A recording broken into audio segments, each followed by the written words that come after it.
The day after millions vanished, the question wasn't, what just happened?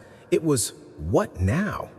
At 9 a.m., the skyline of Los Angeles looked the same, but nothing felt the same. Highways were jammed with abandoned cars, news anchors were gone mid-broadcast, schools closed indefinitely. Governments called it a global disappearance crisis.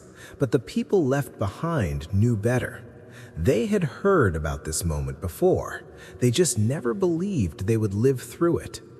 Ethan stood on the balcony of his apartment, staring at smoke rising from different parts of the city. The night before, his wife had been standing right beside him when the sky erupted in light.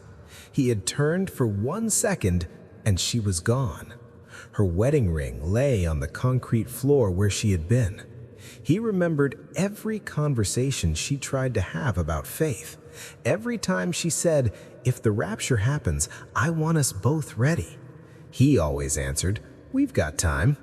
Now, time felt like a luxury the world no longer had. Across the nation, churches were broken into, not for money, but for answers. Bibles that had collected dust were suddenly priceless. Social media was filled with desperate searches. What does Revelation say? Is this the tribulation? Can people still be saved? Fear wasn't theoretical anymore. It was personal. Within days, a new global leader emerged. Calm, confident, charismatic. He promised unity. He promised solutions. He spoke about rebuilding the world economy and restoring peace. People clung to his words like a lifeline. After chaos, stability feels like salvation. But Ethan felt uneasy. He remembered a sermon about deception after the rapture, about a leader who would rise during crisis, offering peace at a price. Food shortages followed. Power grids failed in major cities. Protests turned violent. The natural world itself seemed unstable. Earthquakes in unusual places, violent storms forming overnight. The earth didn't just feel broken, it felt judged.